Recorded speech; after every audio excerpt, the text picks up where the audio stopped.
तो हेलो सलाम नमस्ते दोस्तों, सभी को राम राम। मैं रोहित ओझा आप सभी का स्वागत करता हूं आपके अपने चैनल लेट्स मनोरमा क्लासेस पे। कैसे हैं आप सभी? जैसे कि दोस्तों आप सभी को पता है कि बिहार पुलिस का एग्ज़ाम बहुत ज़्यादा नज़दीक आ चुका है और इस चीज़ को लेकर स्टूडेंट में बहुत ज़्यादा खलबली मचा हुआ है।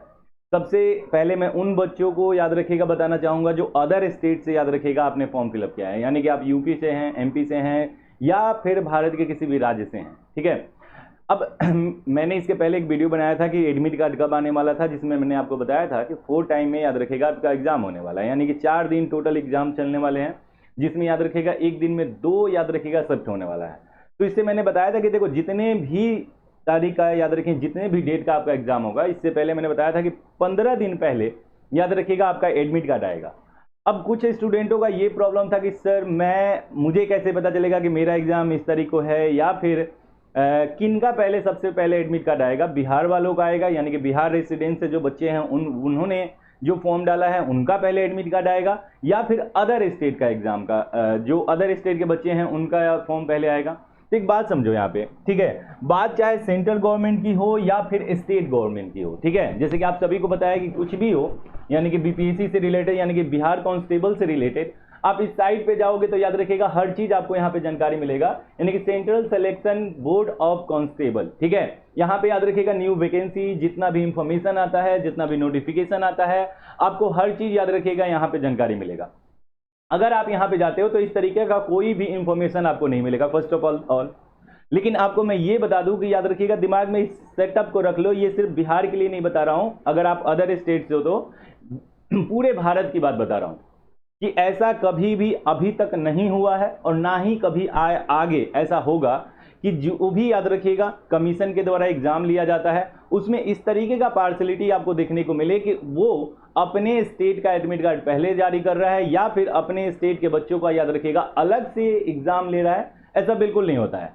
बिहार वाले या फिर अदर स्टेट वाले जो भी आप बच्चे हो, याद रखिएगा आपका सेंटर भी एक ही जगह पड़ने वाला है। ऐसा नहीं कि बिहार वालों का सेंटर एक जगह अलग दे देगा और अदर स्टेट वाले का सेंटर अलग दे देगा, बिल्कुल ऐसा नहीं होने वाला है। ये दिमाग में पहली बार डाल लो कि ऐसा नहीं होने वाला है कि बिहार वालों का पहले एडमिट कार्ड आने वाला है और आपका एडमिट कार्ड याद रखिएगा बाद में आएगा तो सबका साथ में आएगा। आप सभी को पता है कि 4 टाइम में याद रखिएगा 4 डेट आपको मिल चुका है कि इस टाइम पे आपका एग्जाम आने वाला है। बस थोड़ा सा धीरज रखो, धैर्य रखो और इस चीज के बारे में ज्यादा दिमाग लगाने के जगह पे याद रखेगा इस चीज पे ज्यादा दिमाग लगाओ कि आप किस तरीके से याद रखेगा अपना स्ट्रैटेजी बना सको। ठीक है, पढ़ाई करो, ठीक है, दिमाग वहां पे लगाओ कि किस तरीके से चीजें को रिकॉल करना है, कहां पे आपको सबसे ज्यादा मेहनत करने की जरूरत है और कहां पे आप याद रखेगा सबसे ज्यादा मेहनत करोगे जिसके वजह से याद रखेगा आपका रिजल्ट बन जाएगा।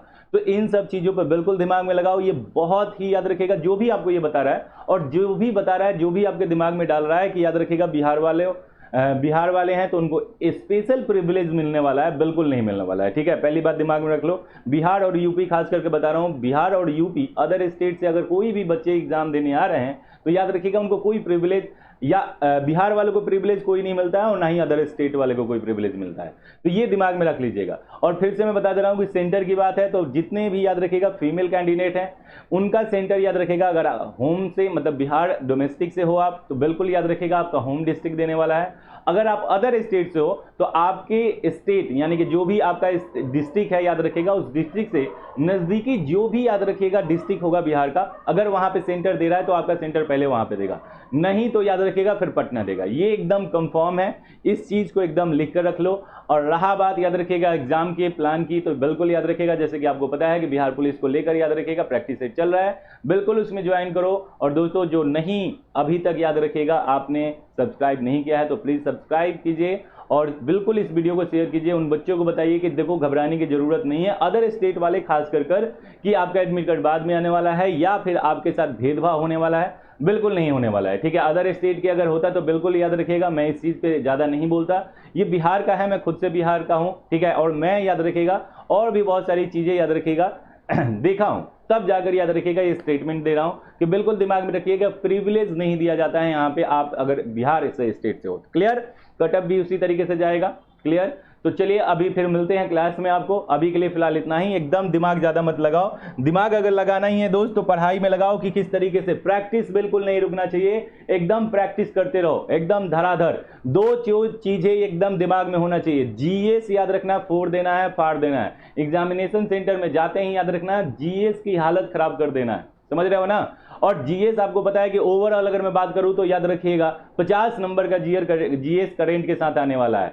और उसके बाद याद रखिएगा 25 नंबर तो एकदम कंफर्म डाल लो कि साइंस से आपका याद रखिएगा पोर्शन पूछेगा ही पूछेगा। बाकी 25 क्वेश्चन याद रखिएगा, जो मैथ बचा, आपका हिंदी बचा, इंग्लिश बचा, वो 25 नंबर में जाएगा। लेकिन ये जो 75 नंबर है यही सिलेक्शन दिलाने वाला है, याद रखना। और इसमें आप समझ सकते हो कि याद रखिएगा कितना कंपटीशन है। तो कंपटीशन को फेस करना है दोस्त, तो याद रखिएगा आपका स्ट्रेटजी दूसरों से अलग होना चाहिए। जो दूसरे रेगुलर फॉलो कर रहे हैं वो अगर फॉलो करते हो तो जाहिर सी बात है उसी भीड़ में आप शामिल रहोगे, ठीक है। अगर एक दिन में 500 क्वेश्चन के चक्कर में पड़ रहे हो कि जहां पे भीड़ हो रहा है, 500 क्वेश्चन कराए जा रहे हैं, तो फिर क्या ही बता सकता हूं।